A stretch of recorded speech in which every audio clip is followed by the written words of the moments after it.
即死チートが最強すぎて、異世界の奴らがまるで相手にならないのですが, anime yang menurut gue, skillnya udah kebangetan parah OP-nya. Ngasih kematian instan jir. Si botak tinju ini juga ketemu dia langsung tidur. Tentang sekelompok siswa-siswi yang sedang melakukan perjalanan, yang tiba-tiba diangkut ke dunia lain oleh seorang sage bernama Sion. Memberi sebagian besar siswa dengan skill yang disebut gift. Yogiri Takatou salah satu siswa yang tidak menerima gift. Mempunyai kemampuan bawaannya yang menyebabkan kematian instan. Bersama teman sekelasnya Tomochika Danura yang Takatu melakukan perjalanan untuk mengungkap misteri dunia isekai sambil mencari jalan untuk kembali.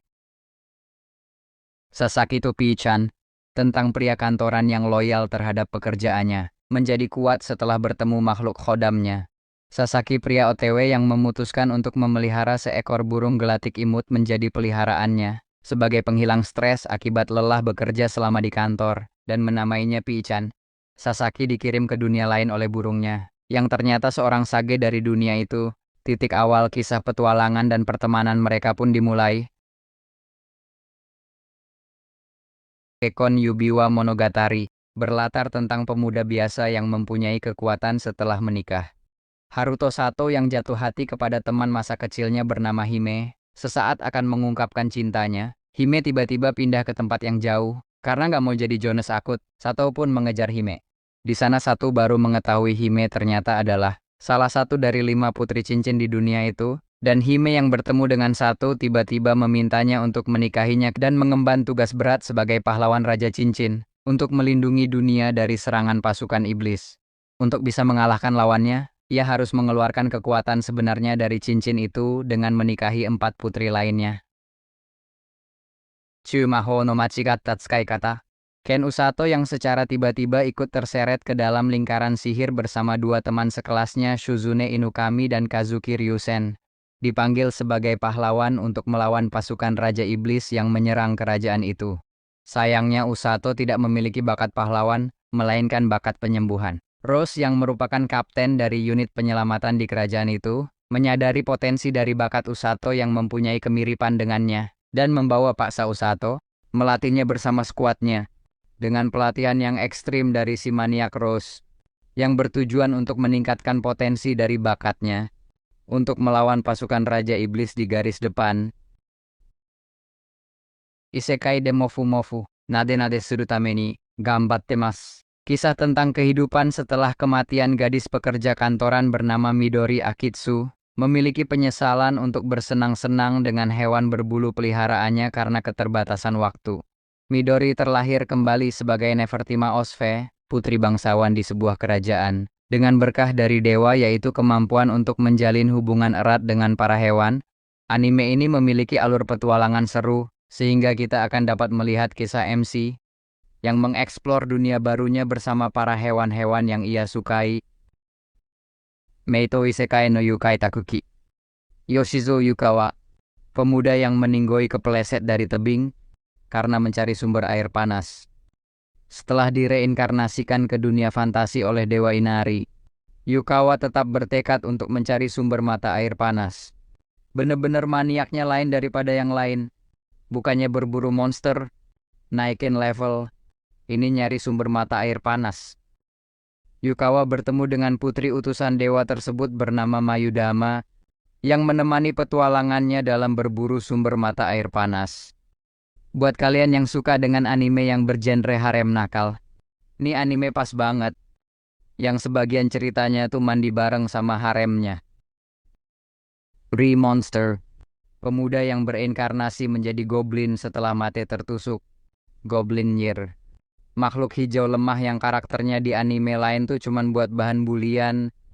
Tomoku Ikanata yang merupakan goblin bernama Goburyu atau Rou di dunia itu, merubah karakter goblin yang rendahan menjadi goblin terkuat, berbekal kemampuan dan ingatannya demi bertahan hidup.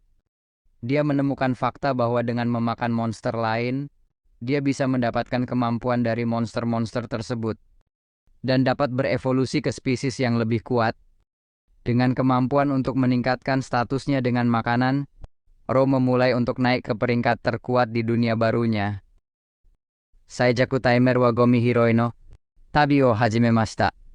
bercerita tentang gadis tanpa orang tua dan teman yang menjalani kehidupan seorang diri dan diusir dari desanya karena dianggap pembawa sial.